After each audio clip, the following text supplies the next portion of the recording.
Hello dear students. So in this section we are going to study about reflection of light. तो चलिए start करते हैं section को.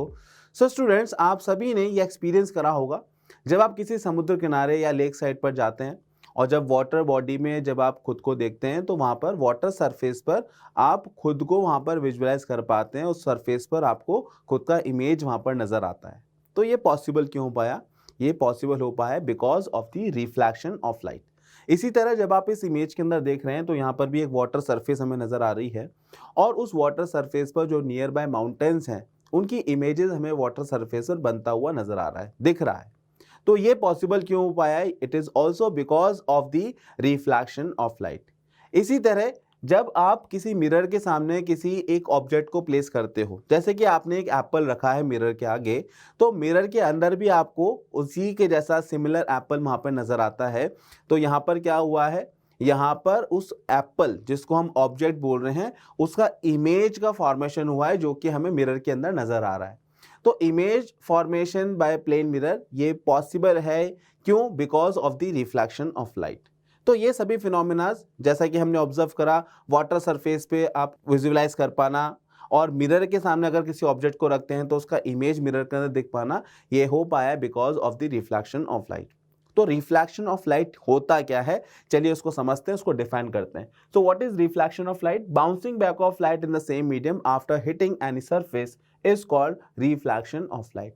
कि सपोज करें कि किसी सोर्स से लाइट एमिट हुआ और उस सोर्स से जब लाइट एमिट हुआ तो वो एक सरफेस पर जाके स्ट्राइक हुआ और उस सरफेस ने क्या करा? उस लाइट को दोबारा क्या भेज दिया? उसी सेम मीडियम में भेज दिया जिस मीडियम से वो आया है. तो यहाँ पर क्या हुआ है? यहाँ पर लाइट का हुआ है बाउंसिंग बैक और इसी फिनोमेना को हम क्या बोलते हैं? रिफ्लैक्शन ऑफ लाइट बोलते हैं. चलिए डायग्राम की मदद से समझते हैं. तो जैसा कि आप देख पा रहे हैं ये एक रिफ्लैक्टिंग सरफेस है. रिफ्लैक्टिंग सरफेस कुछ भी हो सकता है. एक स्मूथ मिरर का सरफेस हो सकता है, एक टेबल की सरफेस हो सकती है.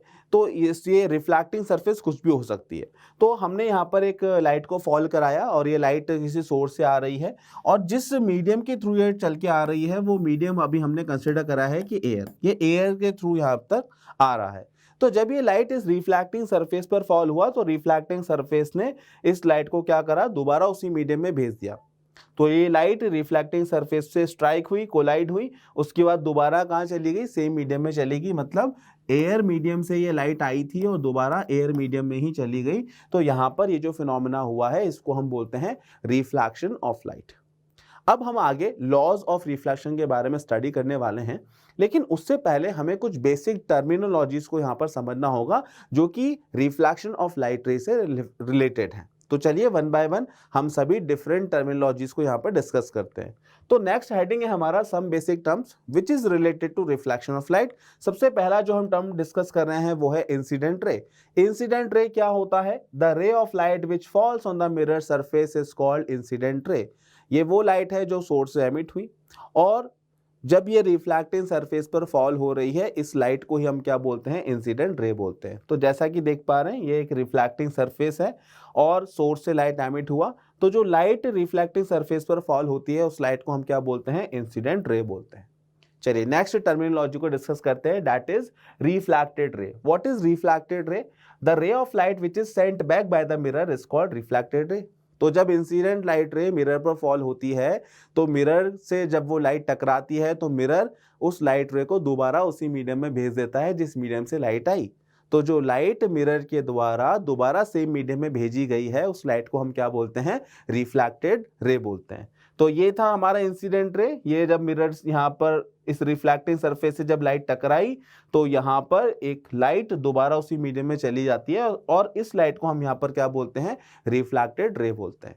चलिए नेक्स्ट टर्मिनोलॉजी को डिस्कस करते हैं, that is point of incidence. क्या होता है point of incidence? The point eight which the incident रे falls on the mirror is called point of incidence. तो इंसिडेंट रे हमारी आ रही है सोर्स से, तो जिस पॉइंट पर रिफ्लैक्टिंग सरफेस के जिस पॉइंट पर लाइट फॉल हो रही है उस पॉइंट को हम बोलते हैं पॉइंट ऑफ इंसिडेंस.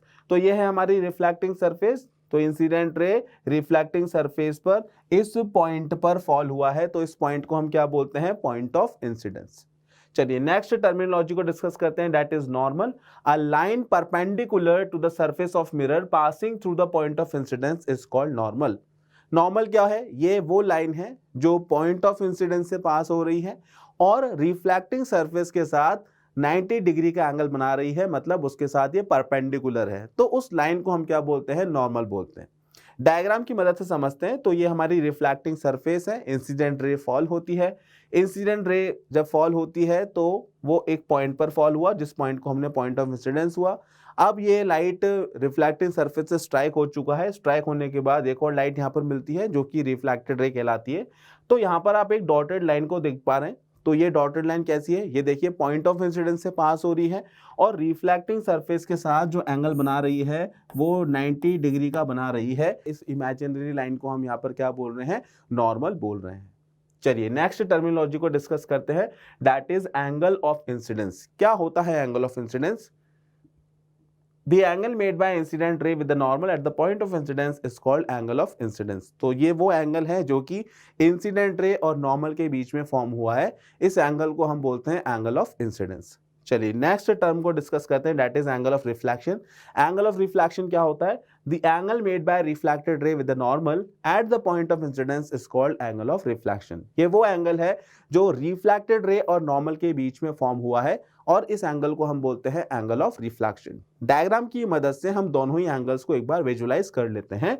तो ये हमारा है रिफ्लेक्शन ऑफ लाइट का बेसिक डायग्राम, ये है हमारा इंसिडेंट रे और ये है नॉर्मल। तो इंसिडेंट रे और नॉर्मल के बीच में जो एंगल बना है इसको हम बोलते हैं एंगल ऑफ इंसिडेंस। इसी तरह ये है हमारी रिफ्लेक्टेड रे और ये है नॉर्मल। तो रिफ्लेक्टेड रे और नॉर्मल के बीच में जो एंगल बना है इसको हम बोलते हैं angle of reflection. So students, यहां पर हमने बेसिक टर्मिनोलॉजीज को डिस्कस करा है जो कि रिफ्लेक्शन ऑफ लाइट रे से रिलेटेड है। Now we will discuss laws of reflection. तो चलिए स्टार्ट करते हैं। So next topic is laws of reflection. यहां पर हमारे पास 2 लॉज ऑफ रिफ्लेक्शन है, हम वन बाय वन हर एक लॉ को यहाँ पर डिस्कस करेंगे। तो सबसे पहला लॉ ये बोलता है, the incident ray, the reflected ray and the normal at the point of incidence all lies in the same plane. तो incident ray, reflected ray and normal ये तीनों ही एक ही प्लेन में लाई करते हैं।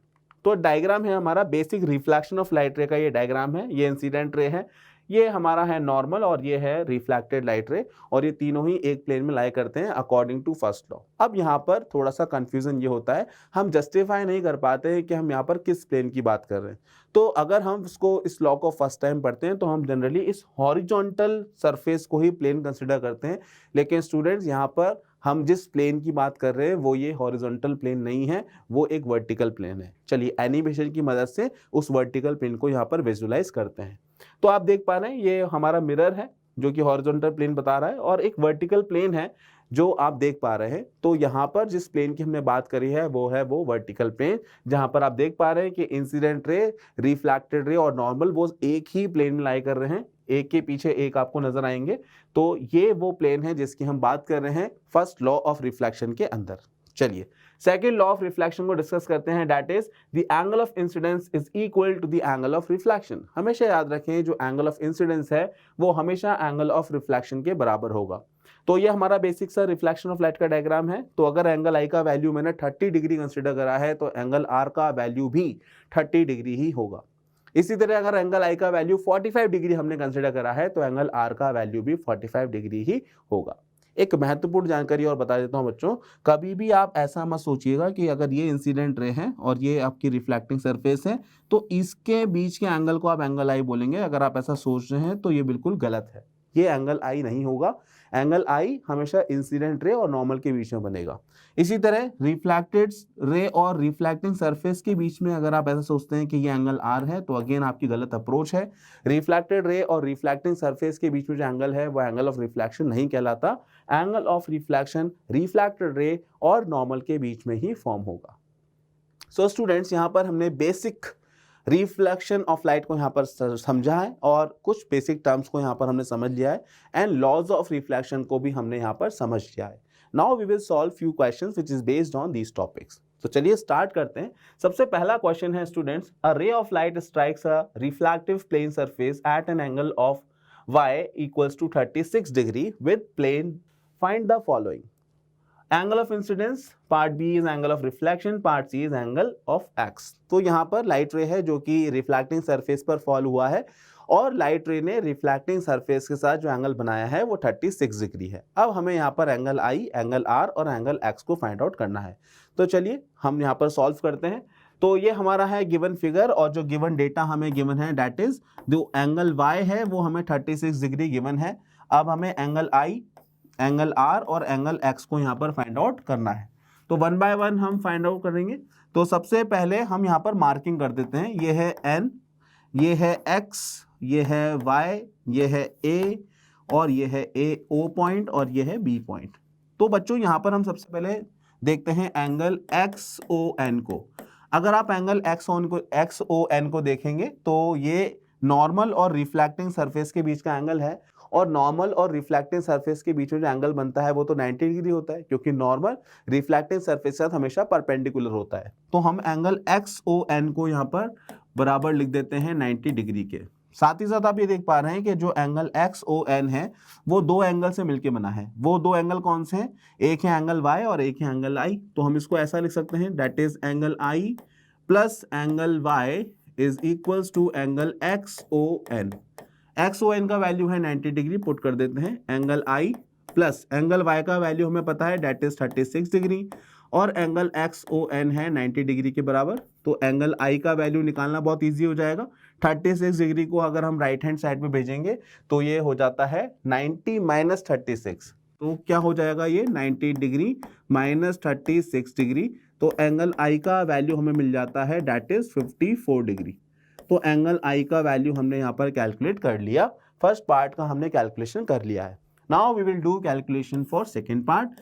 सेकेंड पार्ट के अंदर हमें एंगल आर का वैल्यू फाइंड आउट करना है। एंगल आर को फाइंड आउट करने के लिए हम लॉ ऑफ रिफ्लेक्शन को यूज करेंगे, that is the angle I is always equals to angle are.